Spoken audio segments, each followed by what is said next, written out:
Hello दोस्तों, स्वागत है आपका अपने यूट्यूब चैनल गौरव एडुकेटर में। दोस्तों, आज का हमारा टॉपिक एजुकेशन से रिलेटेड है, जिसका क्वेश्चन है हमारा, समावेशी शिक्षा से आप क्या समझते हैं। शिक्षा को समावेश बनाने के लिए शिक्षा व्यवस्था के ढांचे में किस तरह के मूल बदलाव की आवश्यकता है, उदाहरण के साथ बताइए। दोस्तों, पहले शुरू करते हैं हम। समावेशी शिक्षा का अर्थ क्या है, इसको जान लेना बहुत जरूरी है। किसी भी प्रश्न को हमें पहले करने से पहले उसका अर्थ बताना बहुत जरूरी होता है, क्योंकि अगर हम उसका अर्थ ही नहीं बताएंगे तो यार वो व्यर्थ है। उसका अर्थ ही नहीं बताएंगे तो व्यर्थ ही माना जाएगा, क्योंकि यार उसका अर्थ अगर टीचर को समझ नहीं आता है तो वो चीज ही व्यर्थ है, उसके नंबर ही 0 हैं। तो सबसे पहले हमें जान लेना चाहिए समावेशिक शिक्षा का अर्थ होता क्या है। यह एक शिक्षा प्रणाली है। दोस्तों, समावेशिक शिक्षा जो है ना, एक शिक्षा प्रणाली है, मतलब शिक्षा पढ़ाई का एक तरीका है, लॉजिक है। समावेश शिक्षा वह शिक्षा होती है जिसके अंतर्गत विशिष्ट क्षमता वाले बालक, जैसे मंदबुद्धि, दिव्यांग बालक, अपाहिज बालक को सामान्य बालकों के साथ एक ही विद्यालय में, एक ही कक्षा में एक साथ शिक्षा प्रदान की जाए तो वह कहलाएंगे समावेशी बालक, समावेशी शिक्षा। दोस्तों, समझ गए होंगे समावेशी शिक्षा किसको कहते हैं। जिन दिव्यांग बालकों को सामान्य बालकों के साथ एक ही कक्षा में एक ही साथ पढ़ाया जाए, एक ही साथ लिखाया जाए, उसे कहते हैं समावेशी शिक्षा। समावेशी शिक्षा की शुरुआत अमेरिका में सबसे पहले हुई। दोस्तों, ये इंपॉर्टेंट क्वेश्चन इसलिए बनता है क्योंकि ये आपके कॉम्पिटिटिव एग्जाम में भी पूछा जा सकता है कि एक नंबर में समावेशी शिक्षा है क्या, कहाँ शुरू हुई थी। सबसे पहले अमेरिका में शुरू हुई थी, आप ये लिख सकते हो। दोस्तों, समावेशी शिक्षा को 3 भागों में बांटा गया है। ये बहुत जरूरी है जान लेना कि इन किन भागों में बांटा गया है और क्यों बांटा गया है, इसको हम जानते हैं। सबसे पहला पॉइंट, शारीरिक एवं मानसिक विकलांगता। दोस्तों, विकलांग शब्द आजकल दिव्यांग शब्द यूज कर रहा था, क्योंकि विकलांग को अब दिव्यांग शब्द कर दिया गया है, जिसका नाम अब बदल के दिव्यांग कर दिया गया है। दोस्तों, पहले विकलांग बोलते थे हम, जो अपाहिज लोग होते हैं उनको हम पहले विकलांग कहा करते थे, लेकिन अब दिव्यांग कहते हैं। लेकिन कहने वाली बात है कि हम विकलांग तो अभी भी लिख सकते हैं, वो कहा जाता है कि दिव्यांग। दोस्तों, शारीरिक एक मानसिक विकलांग या फिर दिव्यांग बालक, इसके टाइप के बालक 4 प्रकार के होते हैं। दोस्तों, जो शारीरिक मानसिक दिव्यांग बालक है, इनके जो बच्चे होते हैं 4 टाइप के होते हैं। पहला, दृष्टिहीन, मतलब दिखाई ना देना। श्रवणहीन, सुनने की समस्या या सुनाई ना देना। वृक्क दोष, बोल ना पाना या दिक्कत होना माउथ में। अस्थबाधित होता है जो बालक शारीरिक रूप से विकलांग होते हैं, मतलब पूरी तरह शारीरिक रूप से विकलांग हो, जो व्यक्ति पूरी तरह शरीर, उनका कुछ पैर काम ना करता हो या हाथ काम ना करता हो, बहुत ज़्यादा प्रॉब्लम होती है सब। दूसरा दोस्तों पॉइंट हमारा है अधिगम अक्षमता। दोस्तों, अधिगम अक्षमता होता क्या है। पढ़ने में इन्हें समस्या होती है, जैसे हम कह सकते हैं कम समझ में आना। दोस्तों, आपको समझ में आ रहा होगा जो मैं बता रहा हूँ। लिखने में समस्या, बोलने में समस्या, हकलापन या फिर बोलने में डर का भाव आ जाना। और इनको हम डिसलेक्सिया, डिसग्राफिया, डिसकैलकुलिया कहते हैं। दोस्तों, ये फिजिकल टाइप के थोड़े 3 वर्ड हैं। अगर इनको आप हाईलाइट करके अपने क्वेश्चन में लिखते हो तो थोड़ा अट्रैक्टिव लगेगा टीचर को ये। और दोस्तों, अगला 3rd पॉइंट है हमारा SC/ST, मतलब इसमें बताया गया समानता का पहल। ये मैंने खुद लिखा समानता का पहल, लेकिन SC/ST इसमें बताया गया है। SC/ST के बारे में इसमें कहा गया अनुसूचित जाति या जनजाति एवं निर्धन या पिछड़े वर्ग के बच्चों को शिक्षा दी जाए, समानता के साथ कोई भेदभाव का तरीका ना चुना जाए। दोस्तों, समझ गए होंगे ना, कहीं कहीं पे ऐसा होता है कि पैसा लिया जाता है, घूसखोरी होती है। हाँ भाई, एडमिशन के लिए इतना पैसा, ये वो मोटी रकम, फलाना ढिमकाना। तो आजकल ऐसा ना हो, सबको समान शिक्षा दी जाए, यह भी समावेशिक शिक्षा में आता है। दोस्तों, अगला हमारा पॉइंट बनता है एनसीईआरटी ने क्या बोला है इसके बारे में। जो समावेशिक शिक्षा है, इसके बारे में एनसीईआरटी क्या बात करती है, क्या ऐसी बात है जो एनसीईआरटी ने बताई है। दोस्तों, चलिए शुरू करते हैं। धर्म, जाति, लिंग, समाज, परिवार आदि के आधार पर बिना भेदभाव के ही विद्यालय में शिक्षा देना समावेशी शिक्षा कहलाता है। समझ गए दोस्तों, आप समझ गए होंगे, मुझे उम्मीद है। एंड दोस्तों, अगला हमारा जो टॉपिक बनता है समावेशी शिक्षा की विशेषता। दोस्तों, हमको इसके 5-6 पेज में इस आंसर को लिखना है, क्योंकि बीए के स्टूडेंट्स तो 5 या 6 पेज में तो भाई कम से कम लिखना होता ही है। 100 वर्ड एक पन्ने में आते हैं, 100 या 120 वर्ड, तो हमें अच्छे से लिखना चाहिए, डिटेल में लिखना चाहिए, जिससे टीचर को प्रसन्नता मिले, खुश होए टीचर देखकर। दोस्तों, शुरू करते हैं। पहला पॉइंट, समावेशी शिक्षा के अंतर्गत शारीरिक रूप से कमजोर या विकलांग बालक भी समान बालक के समान महत्वपूर्ण समझे जाते हैं। समावेशी शिक्षा बालकों में व्यक्तिगत क्षमताओं का विकास करता है। समावेशी शिक्षा से सभी बालकों को आपस में एक दूसरे को समझने एवं उनकी बातों का पता चलता है, क्योंकि समावेशी शिक्षा में सब एक साथ पढ़ेंगे तो भाई समझेंगे, ऑब्वियसली बात है यार, भेदभाव भी दूर होएगा।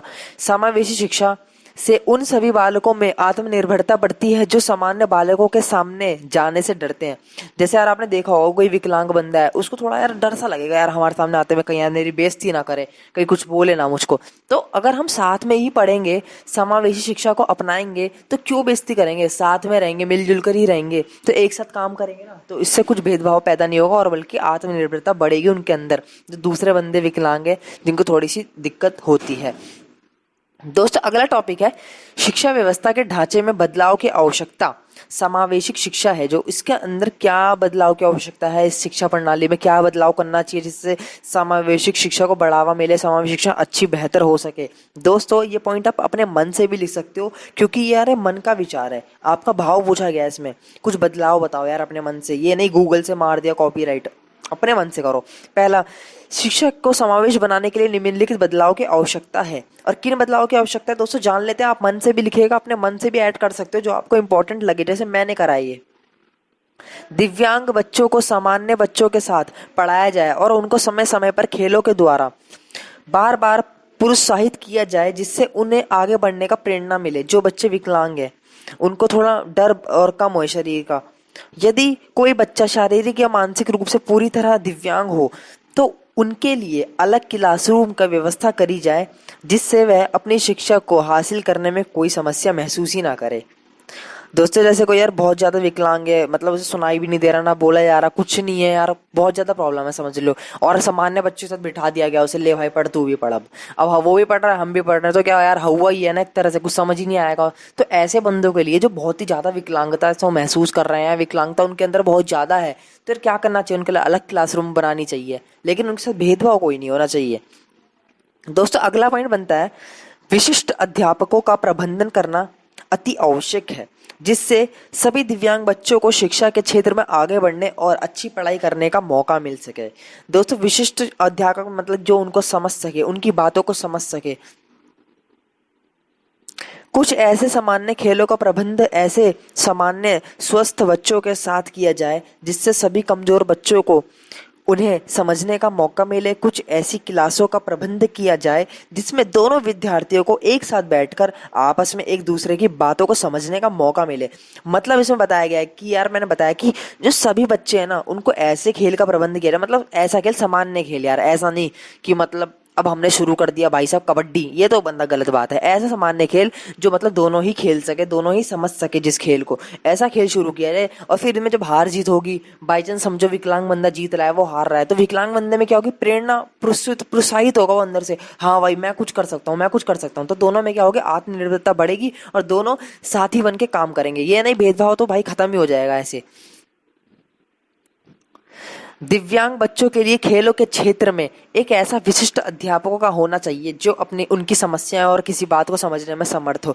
मतलब समझ रहे हो ना आप, खेल कूद में उनकी बातों को समझ सके, ऐसा कोई शिक्षक वो होना चाहिए, टीचर पढ़ाने वाला या उनको खेल में समझाने वाला।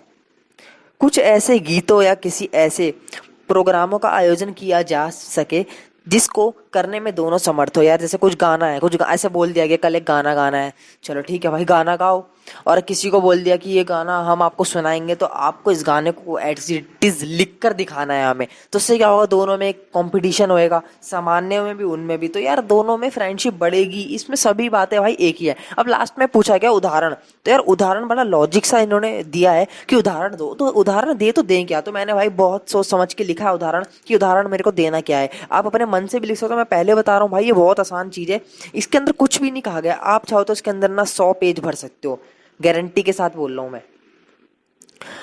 उदाहरण है दोस्तों मेरा, मान लीजिए आपका एक मित्र दिव्यांग है और उसकी अपनी कक्षा में उसको पढ़ने में मदद करते हो, मतलब आपका कोई फ्रेंड दिव्यांग है और आप ना अपनी कक्षा में उसको पढ़ाने में मदद करते हो, तो उसके आपके सहपाठी का आपसे में समझने का और बातचीत करने का क्या बढ़ेगा, संबंध बढ़ेगा।